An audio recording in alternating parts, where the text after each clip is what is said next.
we're 2,000 miles from the border in Tennessee, but it's like all states are becoming border states.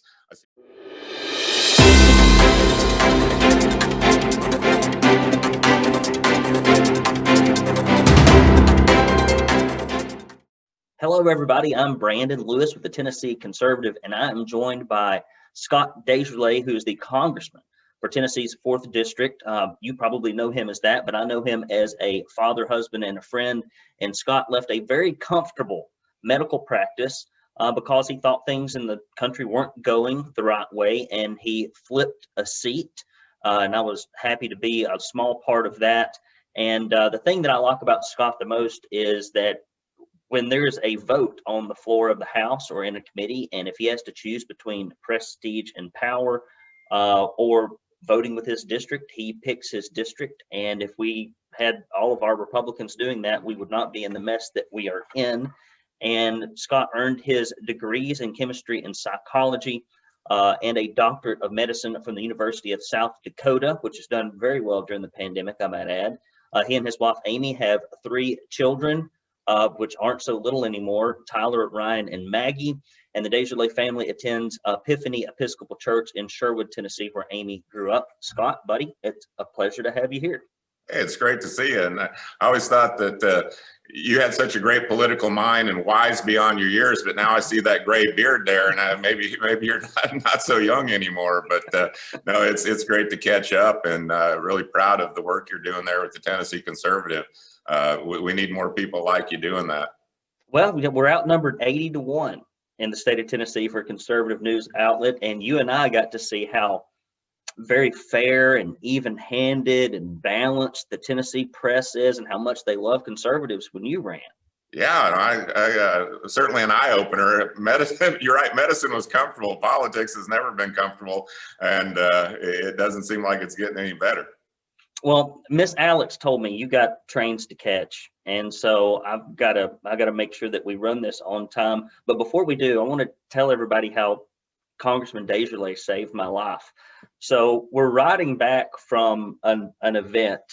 It's late in the evening. I don't even remember where we were, and I was driving. So driving Miss Daisy, and so I'm driving Scott, and we come back to his house, and he can probably tell that I'm not feeling my best. I'm usually pretty chipper.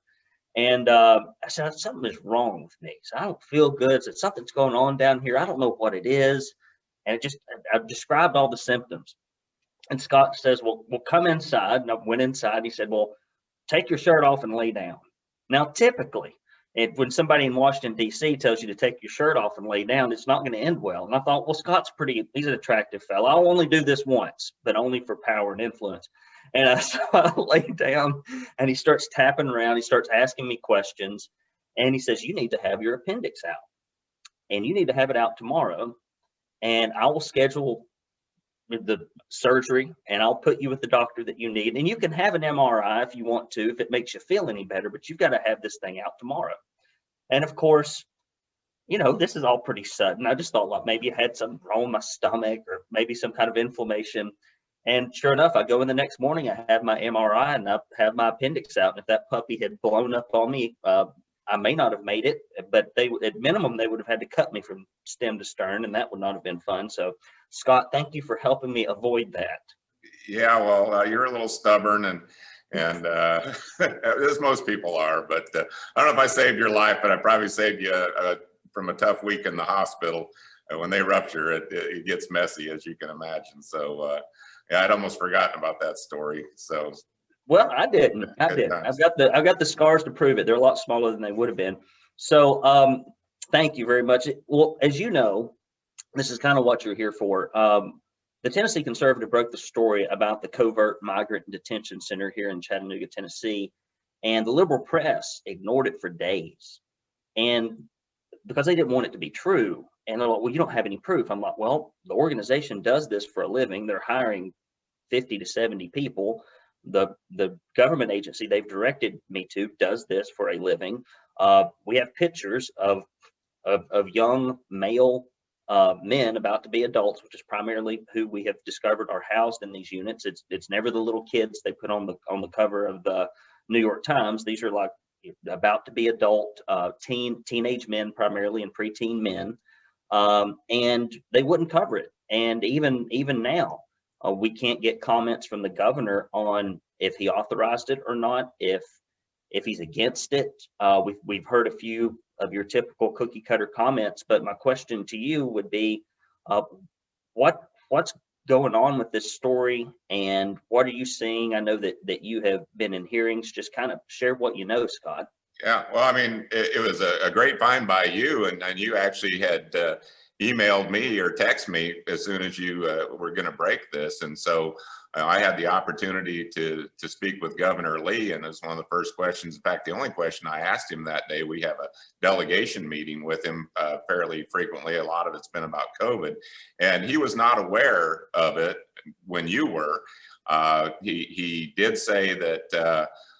He thinks that the government is paying private entities to do this, but it was not something that the Tennessee government was involved in, according to him, when we spoke shortly after you had talked to me.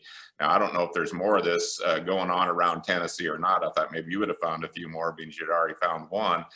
But it is interesting that you bring up the point that these are all, almost grown men, probably they're 16 to 18 on average, and have been working for several years in their countries of origin. So they're here looking for work. But the Obama administration labeled them as dreamers, and that's a nice, fluffy, soft, kind word for people that are coming here to take American jobs. And Biden made it clear that he was going to fix the dreamer situation and make sure that they could become citizens and wouldn't be deported. And that means that they're going to get their aunts, their uncles, and the chain migration that occurs. And so he sent a message to these countries that send your kids. And we're seeing the results of that at the border. So it doesn't surprise me that the local media wouldn't cover that here, considering the national media won't cover the crisis at the border. Biden slipped up the other day and called it a crisis, and his staff had to come and walk it back. Oh, it's not a crisis. But in March, the numbers that crossed was like 71,000. It was the highest influx in 20 years. And most of these are kids. There's 20,000 kids in detention centers now, which is way above whatever occurred when Trump first took office. And of course, Trump was putting them in cages, but those were facilities that the Obama and Biden administration had built. And so now they're designed to hold about 30 people, but they're putting 300 and 400 kids in each of them. And they're literally at about 1,600% capacity. And the real sticker there is that a lot of them have COVID, and they're, even Dr. Fauci, the great Dr. Fauci, who I've had about all I can take of, said that they were violating their own CDC guidelines. I mean, clearly you can just take a look. A lot of them aren't wearing masks. They're crammed into these containers, if you will. And it violates everything that we as American citizens are having to live by. And I'll go one worse. We have photos where they are taking families and putting them on U.S. airlines. You see pictures, they're holding little manila envelopes with large bold type print on them. And so they have no photo ID. They're not getting COVID tested, to my knowledge. They're being put on planes and flown around the country. So we have ours, we're 2,000 miles from the border in Tennessee, but it's like all states are becoming border states. I see the Arizona governor just declared a state of emergency in Arizona because they're being so overwhelmed there by the influx of immigrants, and our officers are having to take care of the kids. And so drug cartels are just bringing fentanyl in across the border at much higher rates. I think there was a statistic I just looked at, but when fentanyl comes into this country, Americans die. It's a very deadly drug. So again, just kind of coming back around to your question, it's like, yeah, the local media won't cover it. The national media won't cover it. And it almost seems like it's part of a plan. When you get the president of Mexico, the president of Guatemala saying that this is Biden's fault because he is basically inviting people to come to the country, and the coyotes interpret this as we're going to take all the kids, so they're cutting deals. And kids have like wristbands on with different colors that links them to whatever cartel is going to get paid for bringing them here. And if you don't have a border, you don't have a country. This is absolutely true. And our own press, in which like if a cat falls out of a tree, they send cameras out there, right? And this is like a big story, and it's related to current events, and it has a huge impact. Originally, now they walked this back. Our local school board, which can happen anywhere in Tennessee, says that we need to be prepared to accept a large influx of migrant children into Tennessee schools. And right now in Tennessee schools, before pre-pandemic, only 1 in 3 could read at grade level. Now it's even worse. And sadly, a lot of that deficiency was not because of the pandemic, but rather how leaders put these kids in a compromised situation, and also, really hurt a lot of single mothers and families that were trying to work when they kept these kids out of schools. So it has a big, huge impact. But what we've learned is all they have to do is get a sponsor, and then they can be put into schools. And like, oh, well, they're being educated in the detention center for 72 hours, but it's not what happens in the detention center for 72 hours. It's what happens when they get a sponsor, which I think is anybody with a pulse that can take a government check. I'm not sure yet. And then they can get back into the school system. So do you have any idea? I know you're in this awful situation in the minority in the House, and we're not in a good position of the GOP right now, but at state level, I know lots of governors have pushed back on this and refused to accept them. I wonder if we'll see any action in Tennessee to at least try to protect ourselves a little bit. Yeah, no, I mean, it's a great question. And I know you well enough to know that you're in favor of legal immigration, just like I am, but that's not what we're seeing here. And that's not what we've been seeing. And President Trump basically got elected in large part because he was going to build the wall, and the numbers drop. People don't come here if they don't think they're going to get in. They don't waste the money on coyotes. They don't risk the trip. And by the way, these kids are being assaulted, a lot of them sexually assaulted. It's very dangerous, a trek to make. And we need to be proactive on this, because it's not very humanitarian to allow this to happen to children and put out false information like the Biden administration has been. And Kamala Harris has been put in charge of this 28 days ago. She's yet to visit the border. She's yet to hold a press conference on this. And that's an important responsibility. So we see how she's performing right now. But you're right, it impacts us locally. We already have a very strained economy. And when you bring people in, it costs a fortune.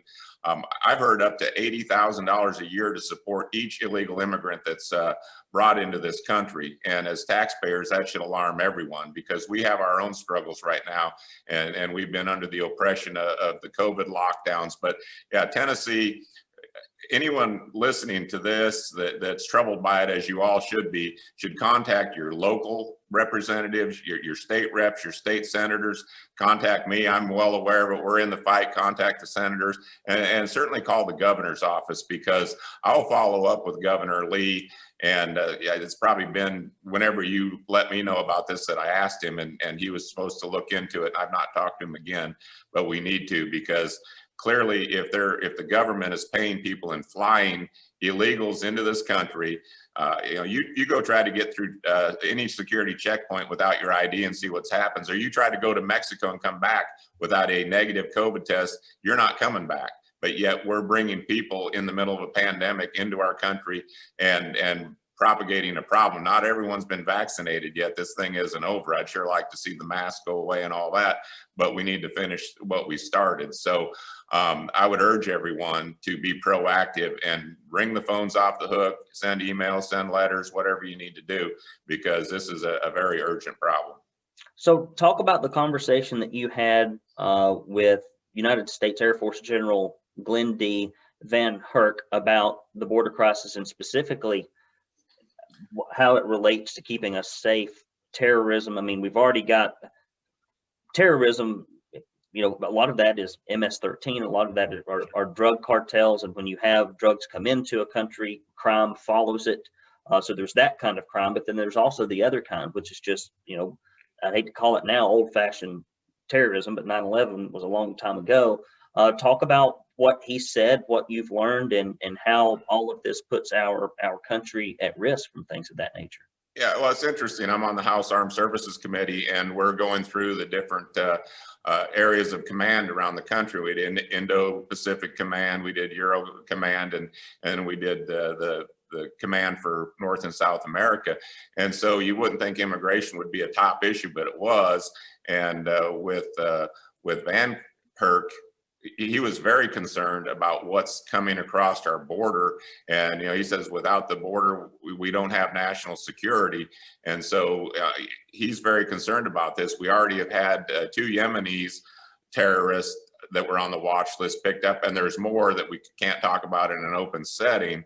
And, he was very concerned. So it's not just people migrating from Guatemala or Latin America across the border. There's people coming from overseas into Venezuela and coming up across our border.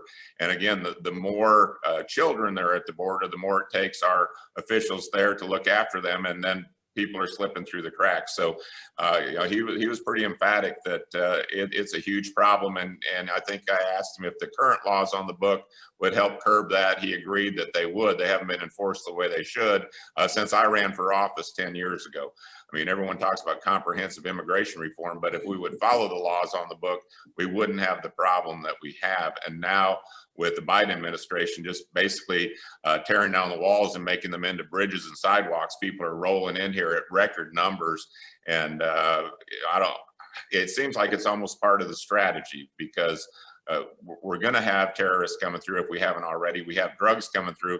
Trump dared to say that there was rapists, murderers, drug dealers coming across our border. And of course, he was villainized by the left for being racist, and he's just trying to protect our country. And the Democrats' response to all this, today we're going to be voting on 2 bills later. One's called the No Ban Act. You remember President Trump banned terrorists from coming in from unfriendly countries.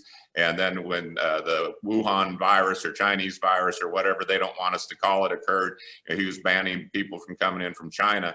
Well, the liberals didn't like that. So now we're voting on it when President Trump's not in office, and it'll restrict Joe Biden from being able to do the same thing in an expeditious manner if there's a national security crisis. So that's a stupid bill. The other one that they're doing today is not to curb the influx of illegals, but to send them counsel. So we have an Access to Counsel Act that they're putting on the floor today. So if somebody gets into the country, they're going to be guaranteed probably a liberal trial lawyer that's going to go down there, and imagine what that's going to cost and how that's going to bog the system down. So their solutions are really creating a bigger problem. Wow. Let me ask you a question, Scott. Do you drink liquids, hot or cold? Yes, sir. You're going to love this. Guys, if you would, go to TennesseeConservativeNews.com, and if you give us any amount, because we run on grassroots support, we'll send you 2 proud Tennessee Conservative bumper stickers right here. You'd love to put those on your vehicle. Scott, every politician loves this when I show this. I think you're going to love it too. We're going to be able to reach out directly. We're going to send you a directory of your state and local officials, or your state officials in the Senate and the House, so that when bills are coming by, and if you get $50 or more, you get this beautiful leftist tears tumbler. I'm just joking. That's what Ben Shapiro says. This is the proud Tennessee conservative tumbler. And if you put Joe Biden's legislation and ideas in here, and if you close it up and shake it out, it actually comes out as good conservative policy reform. As magical properties, it turns pennies into nickels. It's fantastic. TennesseeConservativeNews.com/support. Back to Scott, who just sat through this fantastic commercial. So you see a lot more than the average Tennessean. What else is going on right now that we need to be aware of? Maybe if it's even off the immigration topic, and you're going to have to leave here shortly, so I don't want to overstay my welcome. Well, first of all, I would just add that I'm so impressed with the job you've done with Tennessee Conservative, just to build off your commercial. And I'm not saying this because you asked me to. I'm saying it because we need people like you getting the message out. The negative press on President Trump was 92%, and I'm not making that up. You can fact check it anywhere. So no president has ever had to work under those conditions ever, probably in the history. And the media, frankly, is a state-run media. And I would probably just, and I want people to support your site, because you've already grown to what, over 14,000 in just a brief time. And then it should just be exponential from there, because there's a lot of us out there that need a conservative outlet. We can go on Fox News, we can go on Newsmax, and it's a little bit of an echo chamber. but we need to reach, some of the more moderate people who are not liking what's going on in this country. And to the Democrats' credit, they're doing exactly what they said they were going to do. They said they're going to try to pack the Supreme Court. They're going to try to change the voting laws so Republicans can never win again. That was their first bill, H.R. 1. And they want to end the filibuster so they don't need 60 in the Senate to pass laws. Today or tomorrow, we're voting on D.C. statehood. They promised that. If D.C. became a state, it's 95% Democrats. You get 2 more senators and probably another representative. The founders said that's not what D.C. was supposed to be, so I think there'd be real constitutional issues with that. But it's probably never been more critical. When you talked about me leaving a medical practice 10 years ago because I didn't like what was going on, I can tell you it's much worse now than it was then. And we're basically teetering on being a socialistic country. And I never thought I would hear myself say that and be serious, but I'm guessing we're hitting about the 40%, whatever the Bernie Sanders AOC followers are. And right now that tail is wagging the dog up here. That's who's running the show in Washington. So, I mean, we need to unite behind outlets like Tennessee Conservative, where there's real investigative journalism going on. What we're getting today is pure propaganda. When I was a kid in the 70s, probably before you were born, we made fun of the Soviet Union or Russia for their state-run media and propaganda, that their citizens couldn't get the truth and didn't have access to the truth.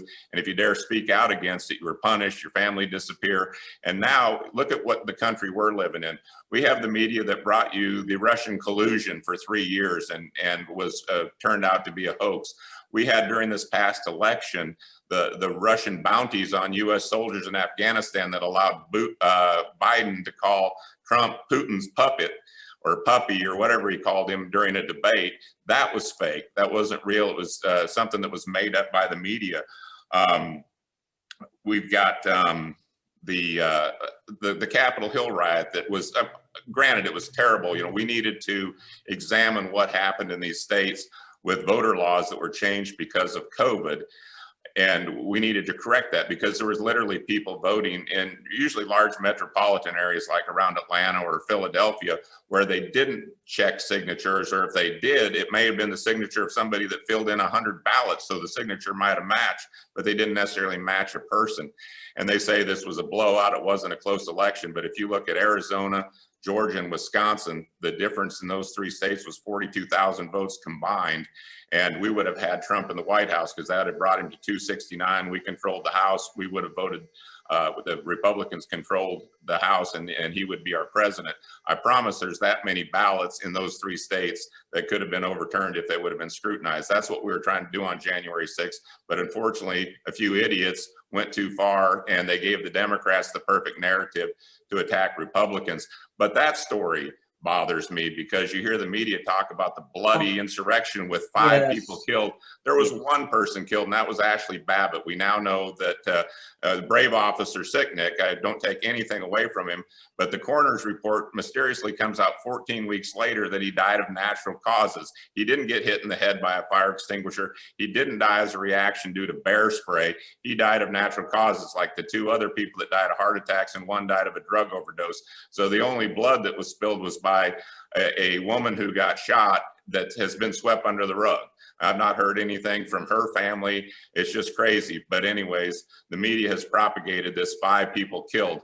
1 person was killed, and that was somebody we don't know. We'll probably never get justice because they've kind of just closed the case. Well, it amazed me, and we're getting off track, but I'm with you. You pull up your TV, whatever, right now, everything you stream, and we have 1 incident which is still under investigation, and you open up Netflix and Hulu and there's documentaries. I mean, it's like 72 hours later, documentaries about the Capitol Hill insurrection, as if this was like 1,000 people. I mean, had passed away, some kind of awful thing. The Capitol had been burnt to the ground. And meanwhile, the BLM riots rolled through with billions and billions of dollars in damage. And it was never reported. It was never covered. There was never a documentary made by mainstream media or the liberal left. And even now, more has happened at the hands of BLM and other radical organizations across the United States since the Capitol insurrection than actually happened at the quote unquote insurrection, was a protest with some nut jobs in it, and many of which were actually Antifa leftists. And we've not even seen any coverage about that. And so it's the same. I'll give you one quick example. What woke me out of my political slumber were these lockdowns, because I coach small business owners all over the United States. We're out there and we're just wanting our jobs back, our churches open, and we're wanting our individual freedoms as guaranteed by the Tennessee and the United States Constitution. And we're ridiculed in the media. Meanwhile, 1 week later, they catch things on fire in Chattanooga, nothing big. They break windows, they spray paint things, they topple things at the courthouse, glowing coverage for weeks, and they get a mural. They get a mural on MLK Boulevard. And that's what we're dealing with, even here in Tennessee. Well, probably a topic for another time, but it just leads me into thinking about the wokeness that we're supposed to all be following, the cancel culture and the indoctrination of our children in the schools. I'm actually, with my next call is with Tennessee principals, got a few questions for them and how things are going. I'm not sure Tennessee is as bad as other parts of the country, but it does matter how our children are taught. And we shouldn't be taught that America is a bad country and that we should be ashamed of ourselves. I mean, everybody has issues in their past, as we all know, and you learn from those things and you make yourselves better. You don't try to hide it or cancel it. And so maybe we can do this again. There's so many topics that I'd love to talk with you about. You're a great political mind. People probably don't know that about you. You're very humble, saying you had a small part in getting me elected. You had a huge role in getting me elected.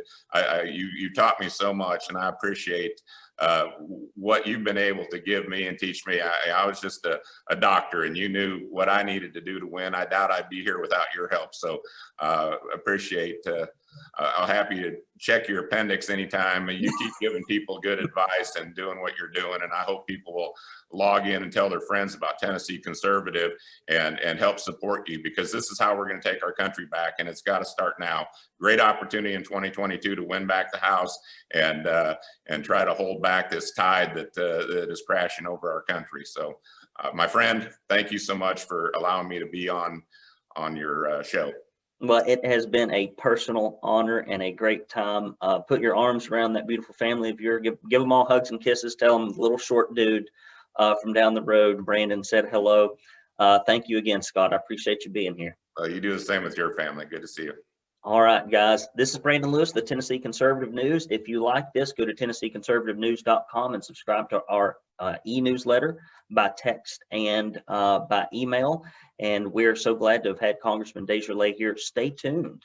Brandon Lewis for the Tennessee Conservative News, signing off.